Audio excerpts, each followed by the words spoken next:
Hello students, we were discussing the questions from local self-government. This is a question from 2016 and this question is based on the provisions of the local self-government. Consider the following statements. The minimum age prescribed for any person to be a member of the Panchayat is 25 years. Statement 2. A Panchayat reconstituted after the premature dissolution continues only for the remainder period. Which of the following statements given above are correct? So if you recall correctly, the constitution very specifically says that just because a person is less than 25 years and more than 21 years, he shall not be disqualified from contesting for the elections of Panchayat. So that means technically the minimum age is 21 years and it is not 25 years as it is for the legislative assemblies. So this statement is wrong. And the constitution also has very specific provisions about if a panchayat is dissolved even before its term ends, it will only continue for the remainder of the period. So this statement is in fact correct. But if you look at the only word here and you think that it is an extreme statement and it is wrong, you will be wrong. So be very careful about the provisions of the constitution and just don't go by your guessing techniques. And it is very important that you read the constitution so that the bare act so that you get the clarity that is required. And the answer for this question is, it will be two only, which is B. Now let us look at the in-depth provisions. The disqualifications are mentioned in Article 243F of the Constitution. 243F talks about the disqualifications for membership. Clause 1 says, a person shall be disqualified for being chosen as and for being a member of Panchayat if he is so disqualified by an law for the time being in force for the purpose of elections to the legislature of the state. So it means that a person will be disqualified if he is disqualified by any law which is there for the regulating the conduct of the state legislative assembly elections.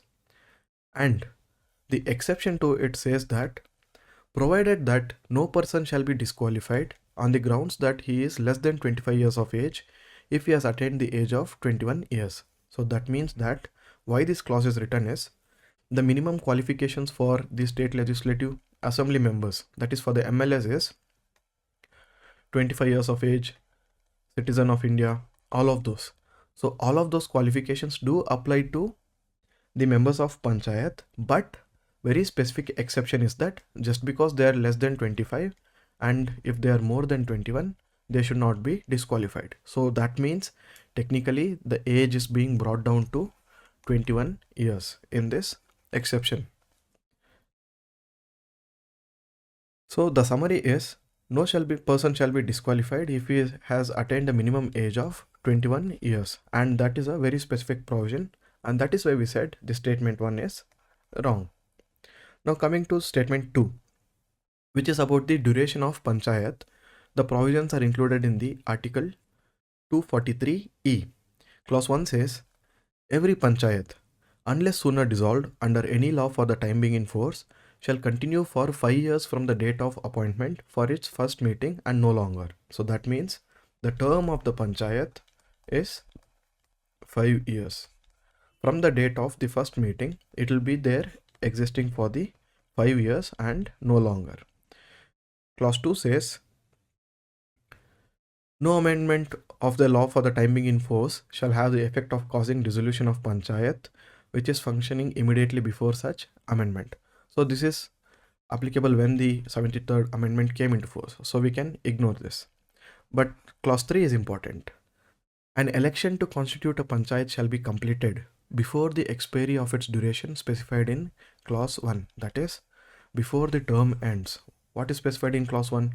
That the term of the Panchayat will be 5 years. So clause 3A is saying that the election for it will be conducted before this 5-year term ends and before the expiration of such period of 6 months from the date of dissolution. And in case if a dissolution happens, so within 6 months from the date of dissolution, an election for the Panchayat has to be conducted. For example, Say out of the 5-year term, after 2 years, the Panchayat was dissolved for whatever reason. So within 6 months after the 2 years, the elections have to be conducted for this dissolved body. And again, there's an exception which says that provided that makes an exception to this clause. So provided that where the remainder of the period for which the dissolved Panchayat would have continued is less than 6 months, it shall not be necessary to hold any elections under this clause for constituting the Panchayat. So it means that, so if the remainder of the period, in this case we were saying that remainder of the period was 3 years because the Panchayat got dissolved after 2 years. But say the Panchayat got dissolved after 4.5 years, that is the whole term. At the 4.5 years, the Panchayat got dissolved. Now it is less than 6 months. So you don't have to conduct any election because in the next 6 months anyway, in the next 5 months here, anyway the Panchayat will be dissolved because the term of 5 years will be over. So unless you have a gap of more than 6 months, you don't have to conduct an election. And the clause 4 says that a Panchayat constituted upon the dissolution of the Panchayat before the expiration of its duration shall continue only for the remainder of the period. So this is the exact provisions which were there in our statement. So this provision says that if the Panchayat here, in our case, where we had the 2.5 year example, so if it is dissolved after 2 years and say the elections are conducted within 6 months and the new Panchayat comes into force, so it will only continue for the remainder of the term as if the first Panchayat which was dissolved would have continued for the same term. So this statement is correct in our.